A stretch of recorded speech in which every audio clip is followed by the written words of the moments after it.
मणिपुर नाम का एक शांत और समृद्ध राज्य था, जहां के राजा यशवर्धन न्याय के लिए प्रसिद्ध थे। राज्य की प्रजा उन्हें पिता की तरह मानती थी, क्योंकि वे कभी पक्षपात नहीं करते थे। उनकी एकमात्र संतान थी राजकुमारी रत्नप्रभा। वो जितनी सुंदर थी उतनी ही समझदार और करुणामयी। कई वर्ष पहले राजा यशवर्धन ने राज्यसभा में एक क्रूर अपराधी को मृत्युदंड सुनाया था, एक तांत्रिक जिसने बच्चों की बलि देकर ताकत प्राप्त करने की कोशिश की थी। उसका अपराध सिद्ध था और न्याय के अनुसार उसे दंड मिला। लेकिन उस तांत्रिक की पत्नी मायावती, जो पहले एक साध्वी थी, उसी दिन से राजा से बदला लेने की शपथ ले चुकी थी। मायावती को किसी ने नहीं पहचाना, क्योंकि वो वर्षों तक अदृश्य रही। और फिर एक दिन गरीब महिला का वेश धारण कर वो चुपचाप महल में घुस आई।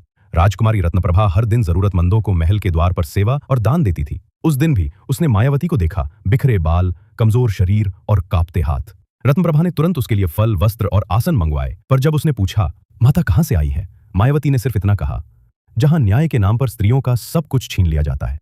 रत्नप्रभा चुप हो गई, पर वो समझ नहीं सकी कि ये कोई साधारण महिला नहीं, बल्कि एक शापित आत्मा है।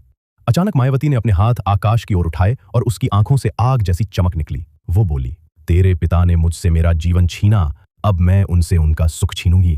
तू अब तब तक सोई रहेगी जब तक कोई ऐसा पुरुष ना आए जो धर्म का सच्चा मार्गदर्शक हो, जिसके हाथ अधर्म से न रंगे हों और जिसके भीतर देवताओं की शक्ति हो। उस क्षण रत्नप्रभा वहीं भूमि पर गिर गई। उसकी आंखें बंद हो गईं और उसका शरीर शांत था, पर उसके चारों ओर कोई अदृश्य शक्ति काम कर रही थी।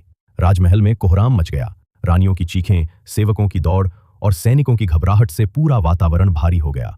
तुरंत राजवैद्य को बुलाया गया। वैद्य ने नाड़ी देखी। रत्नप्रभा जीवित थी, पर चेतना से बाहर। अगले कई महीनों तक प्रयास चलता रहा। मणिपुर ही नहीं, देश विदेश के महान वैद्य, सिद्ध योगी, तांत्रिक और ऋषियों को बुलाया गया। सबने अलग अलग उपाय किए, मंत्र, औषधियां, ध्यान, यज्ञ, लेकिन परिणाम एक ही रहा। रत्नप्रभा की आंखें नहीं खुली। राजा यशवर्धन हर दिन उसकी शैया के पास बैठते और मौन में उसकी हथेली थामे रहते। एक दिन जब सारी आशाएं थक गईं, तो राजा ने भारी मन से राज्यसभा में घोषणा की, जो कोई भी मेरी पुत्री को इस रहस्यमयी निद्रा से मुक्त करेगा, वो मेरा उत्तराधिकारी बनेगा, मणिपुर का अगला राजा। उनकी आवाज में केवल राजा का आदेश नहीं, एक पिता का टूटा हुआ हृदय भी था। क्या कोई ऐसा वीर जन्मा है जो न सिर्फ शाप को समझे बल्कि उसे तोड़ भी सके? जानिए भाग 2 में चक्रधर की कहानी। और चैनल को सब्सक्राइब करें, वीडियो को लाइक करें। अगले भाग में मिलते हैं।